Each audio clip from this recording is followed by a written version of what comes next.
3-month Brexit delay.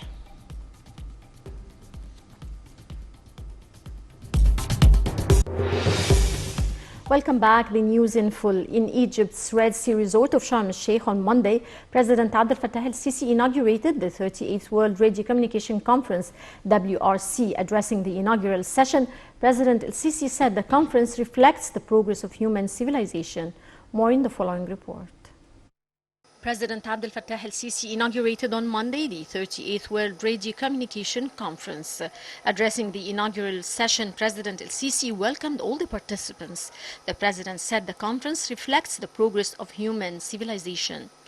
El-Sisi said that Egypt will have its active input on issues on the agenda of the conference, which will contribute in mobilizing the fifth generation of technological networks, including platforms and communication satellites. This will accelerate the achievement of Sustainable Development Goals. In his speech, the Minister of Communication and Information Technology, Amr Talat, said that Egypt is one of the founding and active countries in the International Telecommunication Union since it joined in 1876. The minister said that issues on the agenda of the meeting are of high importance and called for cooperation to reach agreement on topics of mutual interest. In his speech, the president of the radio communications sector of the International Telecommunication Union said that conference will tackle the use of radio communication without risks and investments in activities that contribute to the social development. The Secretary General of the ITU hailed Egypt's role in hosting the conference, stressing the importance of the gathering to the radio industry and not for the communication union. The conference is held for the first time in 20 years outside the International Telecommunication Union headquarters in Geneva. The event will run from 28th of October to the 22nd of November. More than 3,500 participants from 140 countries and more than 50 ministries and deputy ministers from around the world will participate in the conference, in addition to more than 50 companies and international organizations working in the field of telecommunications. At least 1,000 specialized research papers will be discussed at the conference. The event is organized by the Ministry of Communications and Information Technology, the National Telecommunications Regulatory Authority, and Telecom Egypt in cooperation with South Sinai Governorate. World Radio Communications are held every 3 to 4 years.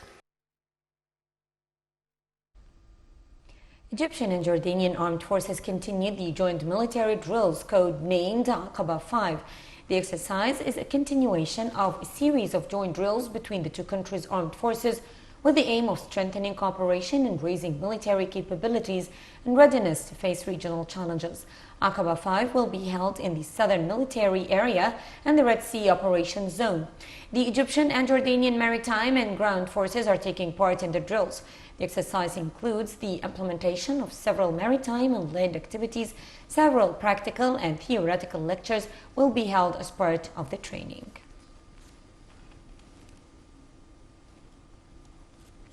Egypt welcomed the U.S. announcement on eliminating chief of the Daesh terrorist group, Abu Bakr al-Baghdadi, as an important step in efforts to uproot terrorism.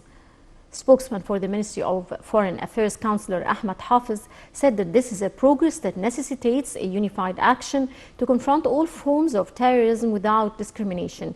He pointed out that all terrorist groups such as Daesh, Al-Qaeda and Brotherhood come from the same extremist ideology.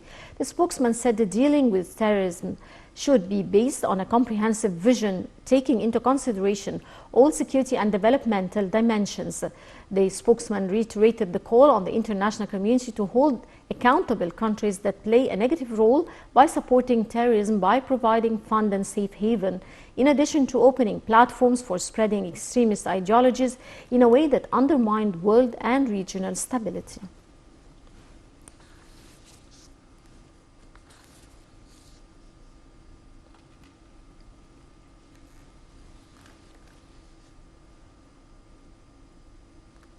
U.S. President Donald Trump said that the Daesh terrorist group's elusive leader, Abu Bakr al-Baghdadi, had been killed in a daring nighttime raid by U.S. special forces in northwest Syria.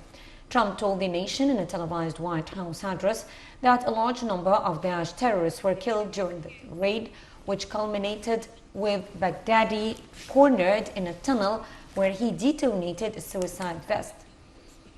Trump said that the raid involving 8 helicopters flying more than an hour from an undisclosed base was carried out with cooperation from Russia, Syria, Turkey and Iraq. Baghdadi's death has been reported several times over the years.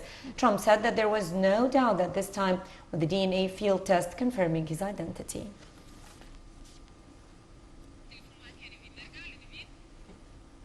Welcome back, and for more on the 38th World Radio Communication Conference, we're joined over the phone by Dr. Amr Saleh, Professor of Economics. Good afternoon, sir. Good afternoon. Very nice to hear your voice. Sir, at least 1,000 specialized research papers will be discussed at the conference. What are the expected outcomes from the conference regarding policies of using radio frequencies? Let me tell you first of all that Egypt and Sharm el-Sheikh gaining again their vital position in Africa and in the world. And I'm very glad to see conferences, international conferences and gatherings held in this very important area, especially with the attendance of the President Fattah al-Sisi. Well, this conference is very important. This gathering is very important because in many occasions, President Fattah al-Sisi have explained the importance of communication and awareness, especially in the area of terrorism and fighting the terrorist groups. But we need a proactive communication policy.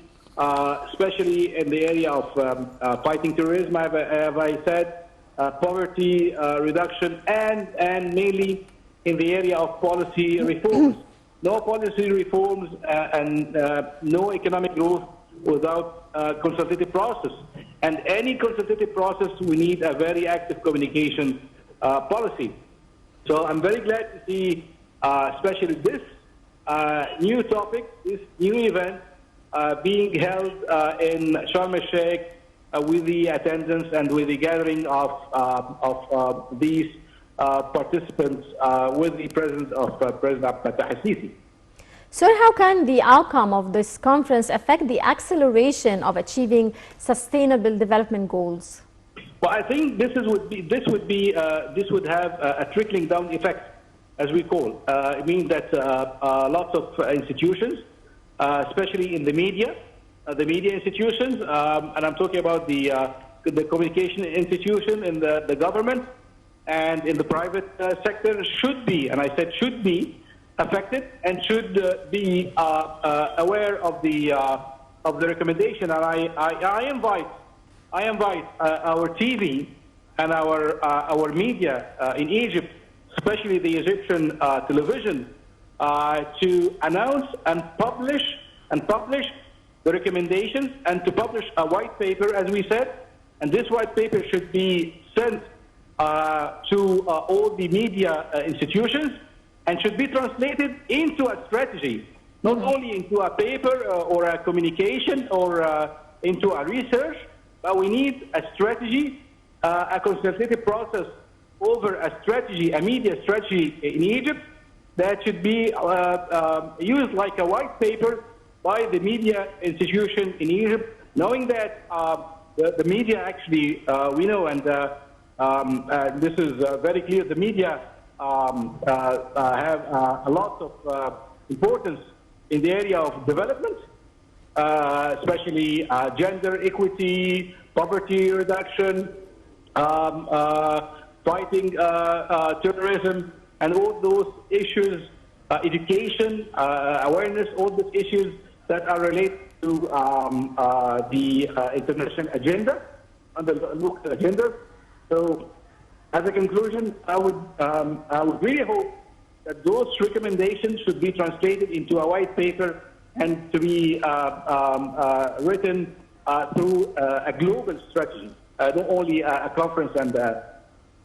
Right. Well, Dr. Amr Saleh, Professor of Economics, many thanks for your insight. Thank you very much. Thank you, sir. And moving on to Iran.